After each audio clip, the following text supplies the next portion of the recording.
Halo teman-teman, kembali lagi dengan channel ini. Di video kali ini, aku akan menceritakan seorang petugas kebersihan yang hendak mencukur rumput di area kuburan. Akan tetapi, seorang petugas tersebut mendapatkan suatu kejadian aneh dan juga musibah yang ganjil. Sebelum lanjut ke ceritanya, inilah cerita si Imon.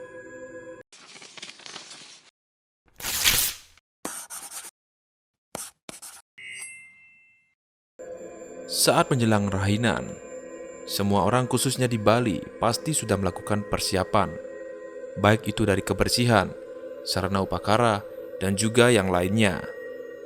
Akan tetapi, yang namanya musibah pasti semua orang pernah mengalaminya. Saat 5 hari sebelum upacara di Pura Dalem, seorang bapak-bapak yang bisa disebut nama dengan Pak Agus membersihkan rumput di area kuburan, mengingat di kuburan juga terdapat Pura Prajapati, di mana Pura Prajapati ini merupakan tempat pemujaan alam kosmis yang sangat erat kaitannya dengan Pura Dalem dan Setre, sehingga untuk menetralisir kekuatan positif dan negatif yang ditimbulkan oleh praktik-praktik ajian Durga yang dilakukan dengan aktivitas ritual dan persembahan sebagai bentuk jatnya di Pura Dalem sebagai istana Dewa Siwa. Kembali lagi ke cerita awal. Pak Agus ini ditugaskan oleh pengurus desa untuk membersihkan rumput yang terdapat di area kuburan tersebut. Karena area kuburan sangat luas, Pak Agus harus bekerja hingga 3 hari seorang diri untuk membersihkannya. Mengingat inilah pekerjaan utama Pak Agus untuk menafkahi keluarganya. Selain itu, Pak Agus juga bekerja sebagai tukang bersih-bersih di area perkotaan.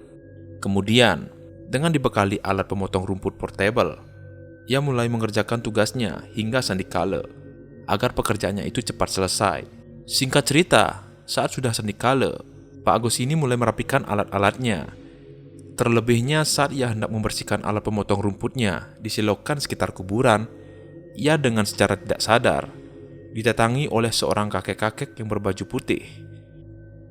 Lalu kakek-kakek itu juga ditemani oleh beberapa pengikutnya yang rupanya sangat seram, mulai dari fisiknya yang aneh dan juga di luar nalar. Pak Agus yang melihat itu dibuat ketakutan dan tubuhnya sangat lemas. Akan tetapi, kakek-kakek tersebut tidak mengatakan apa-apa di hadapan Pak Agus. Sosok kakek-kakek itu hanya melihat Pak Agus dengan jarak 10 meter dari posisinya. Akan tetapi, saat kakek-kakek itu menghilang tanpa sebab, Pak Agus dengan cepat-cepat membersihkan alatnya lalu bergegas pulang. Singkat cerita, saat keesokan harinya, pada jam 10 pagi, Pak Agus sudah tiba lagi di area perkuburan tersebut dan melanjutkan pekerjaannya. Pak Agus yang mendapatkan kejadian aneh saat kemarin membuatnya jengah dan cepat-cepat menyelesaikan pekerjaannya agar dia tidak didatangi oleh kakek-kakek tersebut hingga waktu menunjukkan jam 12 siang. Saat waktu menunjukkan jam 12 siang, Pak Agus ini masih tetap mengerjakan pekerjaannya agar dia tidak pulang sandikala. Tetapi nasib naas menimpa Pak Agus.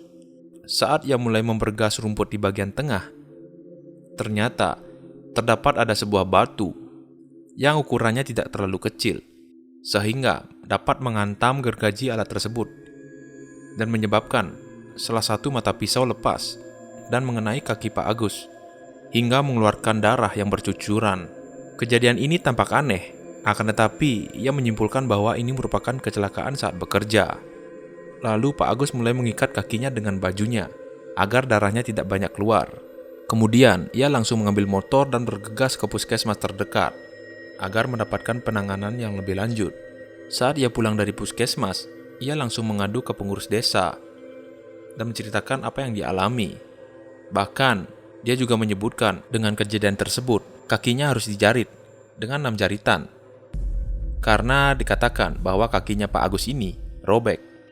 Selain itu, Pak Agus juga menceritakan bahwa kemarin sore Pak Agus didatangi oleh seorang kakek-kakek dan juga 2 sosok pengikutnya. Mendengarkan hal itu, pengurus desa langsung mengatakan bahwa saat awal ia bekerja, ia tidak sadar untuk mengaturkan sebuah harapan atau persembahan kecil di Pura Prajapati, mengingat area kuburan sangat angker. Bila kita memulai melakukan pekerjaan kita harus melakukan persembahan kecil-kecilan, seperti mengaturkan sebuah pejati ke pelinggih pura tersebut, agar kita selamat saat bekerja. Akan tetapi, ini juga merupakan kesalahan dari pengurus desa tersebut, karena dari awal tidak memberitahu kepada Pak Agus. Dari kejadian inilah, Pak Agus mulai bekerja dengan hati-hati, lalu mengaturkan sebuah pejati, sehingga pekerjaannya pun tuntas. Baik teman-teman, mungkin sampai sana saja ceritanya. Dan kalian juga harus berhati-hati bila kalian bekerja dan memulai pekerjaan di area tempat angker. Kalian juga harus berdoa dan mengaturkan sebuah sesajen agar kalian selamat. Dari cerita ini, kalian boleh percaya dan tidak. Dan mohon maaf jika ada salah kata dan penyebutan pada video ini. Jika kalian suka dengan video-video di channel ini, silahkan subscribe ya. Dan jangan lupa nyalakan loncengnya agar kalian tidak ketinggalan video baru dari channel ini. Sekian dan terima kasih.